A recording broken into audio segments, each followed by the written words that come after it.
Esiet sveicināti! Katru gadu tranzītā caur Latviju plūst miljoniem tonu dažādu veidu un izcelsmes kravu. Katrai kravai vajadzīgi savi specifiskie vagoni, loģistika un termināļi. Tomēr, kuras kravas ir izdevīgākās un ar visaugstāko pievienoto vērtību Latvijas ekonomikai? Un galu galā, ar kurām kravām var nopelnīt vislielāko naudu? Pērn caur Latvijas ostām tika pārkrauti 70 miljoni tonu dažādu kravu. Puse no šīm kravām bija ogles un citas beramkravas. Tāpat ostās tika pārkrauts liels daudzums lejamkravu, kuras tiek pārvadātas ne tikai pa dzelzceļu, bet daļa arī pa naftas produktu cauruļvadu uz Ventspils ostu. Trešā lielā sadaļa ir ģenerāla kravas, kas tiek uzskatītas par kravām ar vislielāko pievienoto vērtību. Ar ģenerāla kravām parasti saprot dažādu preču, saldētas pārtikas un konteineru pārvadājumus. Gribētu minēt tiešām par kravu grupām, kurām ir iespējams pievienot papildus vērtību kravas pārvadājuma procesā, zināmā mērā veicot šo negabalītu kravu apkalpošanu, gan arī veicot kravu partiju formēšanu vai partiju sadalīšanu. Un tādā veidā, teiksim, kvalificētā darba apjoms, kas tiek pievienots Latvijas ostās, ir stipri lielāks. Un Baltija kopumā ir labā nozīmē, kā teikt, slavena ar kvalificētiem darbiniekiem, profesionāļiem, kas par saprātīgu samaksu tiešām spēj izpildīt augstu līmeņu darbības. Šeit jāizceļ konteineru kravas, kas nodrošina īpaši liels ienākums un pievienoto vērtību tranzīta koridoram. Latvijai ik gadu izdevies audzēt pārkrauto konteineru apjomus caur Latvijas ostām. Latvijas dzelzceļam nav tik būtiski kopārvadāt. Latvijas dzelzceļam būtiski daudz pārvadāt, jo dzelzceļš ir diezgan smagnēja infrastruktūra, tā ir dārga infrastruktūra un, protams, ir no svara, uz cik lielu apjomu sadalās šīs infrastruktūras izmaksas. Jo lielāks ir apjoms, jo pārvadājumi sanāk lētāki, mēs esam konkurētspējīgāki, tātad mums pirmām kārtām ir svarīgs apjoms. Maksimālā caurlaidība atkarīgs jau ir no virzieniem. Ja mēs runājam uz Rīgu un Ventspili, tad mums tie 60 miljonu tonu gadā ir tas, ko mēs varam principā pārvadāt. Vēl kaut ko mēs varam papildus pārvadāt virzienā no dienvidiem uz ziemeļiem, ziemeļiem, dienvidiem.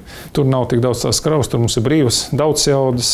Ilgtermiņā Latvijas mērķis ir arvien palielināt ģenerāla kravu apjomus. Tas ļautu palielināt Latvijas partneru skaitu un mazināt atkarību no energoresursu tranzīta. Maija beigās Latvijas valsts prezidents Andris Bērziņš dosies oficiālā vizītē uz Uzbekistānu, kur paredzēts parakstīt virkni sadarbības dokumentu, tā skaitā arī tranzīta nozares karošas. Tomēr ļoti liels darbs ieguldīts vēl pirms vizītes, tepat Rīgā. Latvijas Uzbekistānas starpvaldību komisijas 5. sēdē un tam sekojošā Latvijas Investīciju un attīstības aģentūras rīkotajā uzņēmēju apaļā galda diskusijā tika daudz un cerams rezultatīvi strādāts pie appusēju ekonomisko sakaru veicināšanas.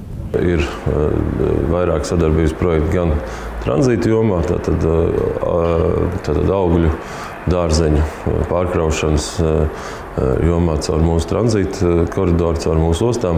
Tāpat tika identificēts jaunas sadarbības jomas ar tādiem uzņēmumiem, kā piemēram Laima, kā piemēram Zintars. Šīs starpvaldību komisijas ietvaros tika arī sagatavots protokols, kur tika galvenās jomas norādīts.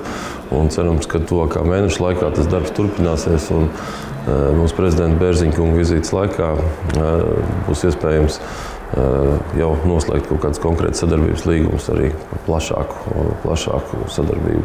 Kokvilnas kravas, kas vēl pagājušā gadsimta 90. gadu sākumā tika pārkrautas Ventspilī, gan neatgriezīsies. Tomēr Uzbekistānas uzņēmējiem ir būtiski interesi par Latvijas tranzīta koridoru izmantošanu, un plāni šajā jomā ir grandiozi. Bet par tiem tuvāk varēsim runāt vien pēc reālas sadarbības sākšanas. Baltijas valstu vidū starp ostām valda asa konkurence. Tāpēc nolēmām papētīt, kā tad šī gada pirmajā ceturksnī ir strādājušas Latvijas ostu galvenās konkurences. Pirmajā ceturksnī abu mūsu kaimiņu valstu ostas strādājušas ar mainīgām sekmēm. Kamēr Klaipēdas ostā pirmajā ceturksnī pārkrauto kravu apjoms ir krities, tikmēr Tallinas ostā tas ir pieaudzis. Klaipēdas neveiksmi daļēji var skaidrot ar politisko situāciju un attiecībām ar Krieviju. Krievija vēl martā paziņoja, ka pārtrauc pārtikas produktu pārkraušanu caur šo ostu. diezgan liela iespēja atstāja Lietuvas prezidents tādu, kā jau es teicu, skriešana ratiem pa priekšu un tāda diezgan skaļa ārpolitiskā demagoģija.